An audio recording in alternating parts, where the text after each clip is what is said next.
nosso tempo é a bomba.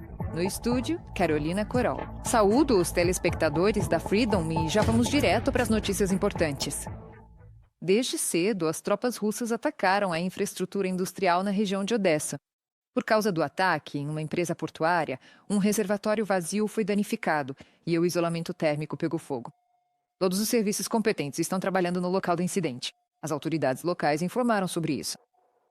Na véspera, as tropas russas lançaram um ataque com mísseis no distrito de Solubotsky, em Kharkiv. Eles bombardearam a área de uma cooperativa de garagens, destruindo e danificando boxes, carros, além de quebrar janelas em prédios residenciais vizinhos.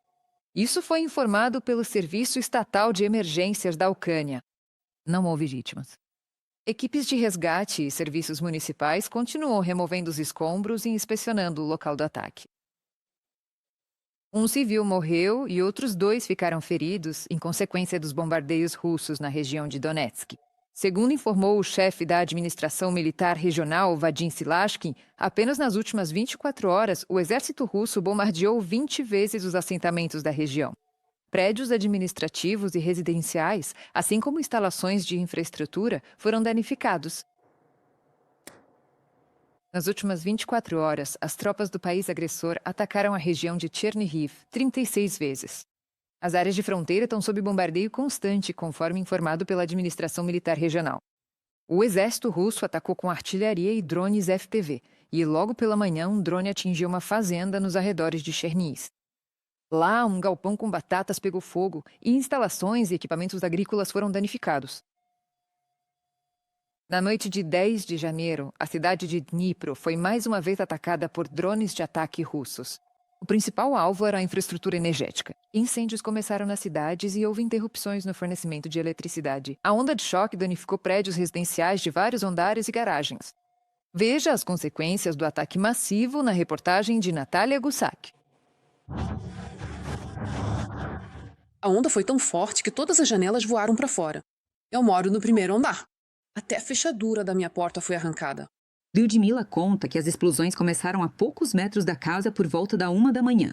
Ela não dormiu porque houve um aviso. Mais de 10 drones de ataque estão a caminho do rio Dnieper. Houve uma explosão e não entendemos nada. Abriam as portas da loja e tudo voa. Caímos no chão e ficamos lá deitados. A casa dos vizinhos foi totalmente destruída.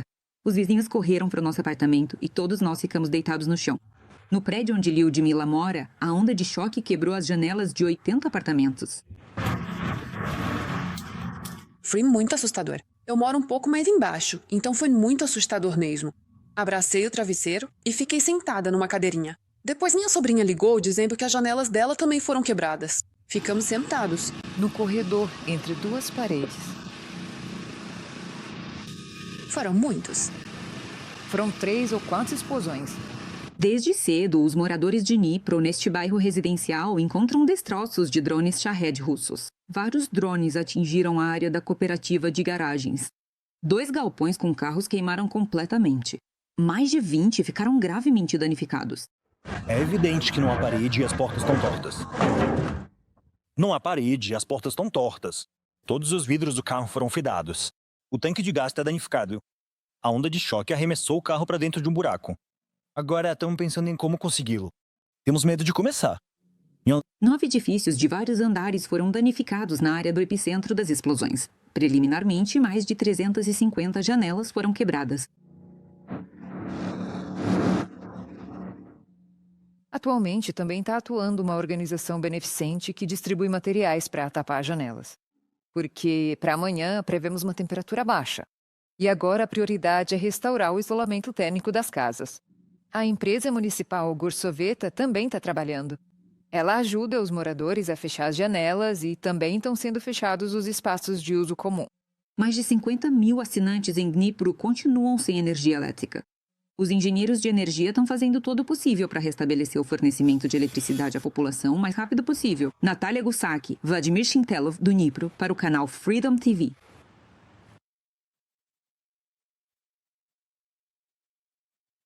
Em Kryvyi-Rih, 2 pessoas ficaram feridas devido a bombardeios. 2 bairros ficaram sem energia elétrica, informou o presidente do Conselho de Defesa da cidade, Alexander Vilko. Os trabalhos de emergência e restauração continuam. O aquecimento está funcionando na cidade. A maioria das caldeiras está funcionando, e parte delas opera com geradores. Ao todo, nesta noite, o exército russo lançou um míssil balístico Iskander-M e mais de 120 drones de ataque contra o território da Ucrânia. Eles vieram de Kursk, Oriol, Milerovo e Primorsk-Akhtarsk. Isso foi informado pelo comando das Forças Aéreas das Forças Armadas da Ucrânia. A defesa aérea ucraniana neutralizou 94 drones. A aviação, as tropas de mísseis antiaéreos, as unidades de guerra eletrônica e de sistemas de drones, além dos grupos móveis de fogo das Forças Armadas, participaram da defesa contra o ataque inimigo. Em Kiev, na região, continuam os trabalhos de reparo após o ataque massivo russo na noite de 9 de janeiro. Os trabalhadores do setor de energia estão gradualmente restabelecendo o fornecimento de luz e aquecimento nas residências. A informação foi divulgada pela primeira-ministra Yulia Sviridenko. A previsão é de que o aquecimento seja totalmente restabelecido até o final do dia. Porém, segundo ela, a situação com a energia elétrica é mais complicada. Na margem direita da capital, a situação está relativamente estável, enquanto na margem esquerda ainda persistem desligamentos de emergência. As redes de energia foram seriamente danificadas. Estamos fazendo todo o possível para aumentar o fornecimento de eletricidade o mais rápido possível. Foi realizada a coordenação necessária com as empresas geradoras e todos os serviços especializados. O governo está oferecendo todo o apoio necessário. Esperamos que a capital retome o fornecimento de energia conforme o cronograma até o final do dia. Os trabalhos de restauração também continuam na região. O fornecimento de energia já foi restabelecido para 275 mil residências. Yulia Sviridenko, primeira-ministra da Ucrânia, no Telegram. Na linha de frente, foram registradas 171 confrontos armados nas últimas 24 horas, em informe ao Estado-Maior das Forças Armadas da Ucrânia. Na direção de Pokrovsk, os ocupantes russos tentaram 43 vezes desalojar os defensores ucranianos de suas posições. Em Guliaipole foram 27 tentativas e em Konstantinovka foram registradas 20 ataques. O mesmo número de ofensivas do inimigo foi repelido pelas forças de defesa na direção de Alexandrovsk. As forças de defesa da Ucrânia eliminaram mais 880 ocupantes russos nas últimas 24 horas. Quem informa é o Estado-Maior-General das Forças Armadas da Ucrânia.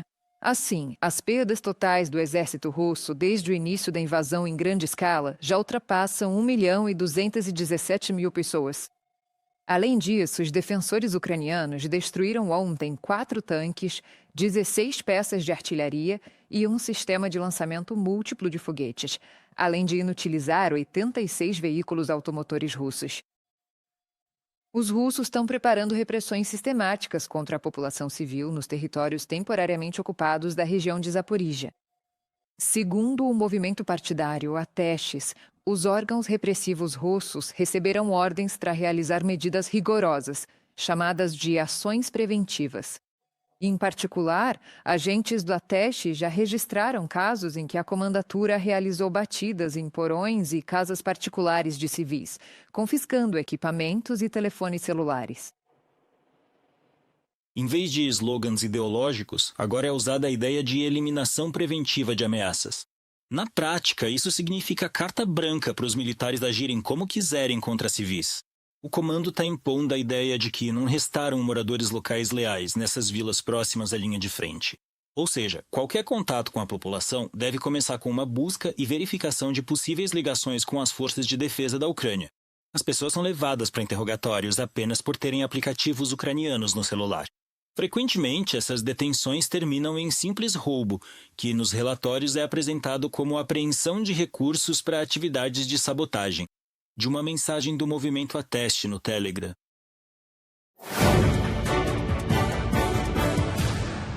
Enquanto isso, a Ucrânia e seus parceiros estão fazendo todo o possível para aproximar a paz. E vamos falar mais sobre esses esforços à CNI.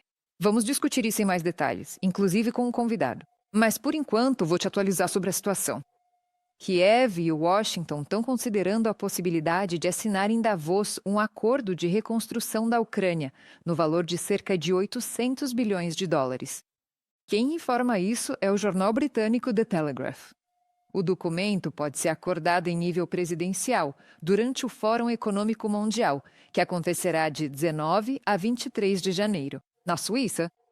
O acordo prevê a captação de investimentos, empréstimos e subsídios para a reconstrução da economia e da infraestrutura da Ucrânia. Espera-se que a iniciativa também terá ligada a questões de garantias de segurança de longo prazo e compromissos concretos dos Estados Unidos caso a agressão russa seja retomada. O presidente da Ucrânia, Volodymyr Zelensky, declarou que espera receber uma resposta da Rússia ao plano de paz. Dos 20 pontos, já até o final deste mês. O chefe de Estado falou sobre isso em entrevista à Bloomberg. Zelensky destacou que espera uma reação de Moscou antes da aprovação final com os Estados Unidos, das garantias de segurança e do projeto de reconstrução. O presidente da Ucrânia também informou que Kiev enviou seus comentários sobre as propostas territoriais por meio de representantes especiais dos Estados Unidos. Ao mesmo tempo, a Ucrânia está considerando o plano de criação de uma zona econômica livre no Donbass, proposto pelos Estados Unidos. O presidente Vladimir Zelensky também falou sobre isso em entrevista à Bloomberg. A proposta prevê a criação de uma zona com regime jurídico e fiscal especial nas áreas de onde as tropas serão retiradas. Estamos falando sobre o congelamento da linha de contato. Esse tipo de acordo seria mais fácil de implementar e monitorar por parte dos parceiros estrangeiros da Ucrânia. A zona pode ser criada em algumas partes do leste de Donbass e serviria como um compromisso que exigiria de ambos os lados a retirada das tropas desse território a uma distância suficiente para garantir uma vida normal na região. Uma alternativa seria a cessação das hostilidades, com as tropas permanecendo em suas posições, e as questões não resolvidas seriam tratadas por meios diplomáticos, segundo a publicação da Bloomberg. O Comitê de Ministros do Conselho da Europa fez uma declaração na qual condena veementemente os ataques noturnos da Rússia contra a Ucrânia, em particular após os ataques russos. Na noite de 9 de janeiro, o Conselho da Europa lembrou que está trabalhando para responsabilizar a Rússia pelos crimes cometidos. Ataques da Rússia contra Kiev e a região de Lviv, que resultaram na morte e ferimento de civis, são mais um ato bárbaro que demonstra o desprezo pelo direito internacional. Responsabilizar a Rússia por seus crimes e garantir o pagamento de indenizações às vítimas é nossa prioridade. Ulrich Bears, secretário-geral do Conselho da Europa, na rede social X. O presidente da Ucrânia declarou que não é contra negociações diretas dos países europeus com a Rússia, desde que Putin compreenda toda a seriedade desse processo. E especialmente agora, quando os Estados Unidos estão pressionando a Federação Russa e a Europa começou a falar sobre garantias de segurança. Assim respondeu Volodymyr Zelensky em entrevista à Bloomberg, à pergunta do jornalista sobre as recentes declarações de líderes europeus que pediam a retomada do diálogo com Moscou. O Conselho de Segurança da ONU realizará reuniões de emergência sobre o ataque russo com o Oreshny contra a Ucrânia na segunda-feira, 12 de janeiro. Isso foi informado pela mídia francesa. Lembro que Kiev iniciou reuniões de emergência do Conselho de Segurança da ONU e do Conselho Ucrânia-OTAN. O ministro das Relações Exteriores da Ucrânia, Andriy Sybiga, declarou que o ataque russo com o míssil balístico Oreshnik na região de Lviv, próximo às fronteiras, da União Europeia e da OTAN, representa uma ameaça à segurança da Europa. Ele exige uma resposta dura dos parceiros diante das ações do Kremlin. A chefe da diplomacia da União Europeia, Kaja Kallas, declarou que o uso do míssil Oreshnik pela Rússia foi mais um passo para a escalada da guerra contra a Ucrânia e, ao mesmo tempo, um sinal para a Europa e os Estados Unidos. Foi isso que a alta representante da UE para os assuntos exteriores escreveu na rede social X. Putin não quer a paz. A resposta da Rússia aos esforços diplomáticos são ainda mais mísseis e destruição. Esse esquema mortal de ataques em larga escala da Rússia vai continuar se repetindo até que ajudemos a Ucrânia a quebrá-lo. Kaja Kallas, alta representante da UE para os assuntos exteriores e política de segurança, na rede social X. O Reino Unido está destinando quase 270 milhões de dólares para o treinamento de militares britânicos para uma possível missão na Ucrânia. Quem informou isso foi o ministro da Defesa do país, John Healey. Ele destacou que o financiamento é destinado para que, caso seja firmado um acordo de paz, as tropas possam começar a cumprir suas tarefas imediatamente. Em particular, esses recursos serão direcionados para a modernização de veículos e sistemas de comunicação, proteção contra drones e outros equipamentos, para garantir que as tropas estejam prontas para serem mobilizadas. Inscreva-se no nosso canal UATV Português e mantenha-se atualizado com os eventos mais importantes, as principais notícias da Ucrânia e do mundo, análises profundas, reportagens exclusivas e entrevistas. Tudo ao alcance da sua mão em nosso canal. Junte-se à nossa comunidade de espectadores e mantenha-se conectado.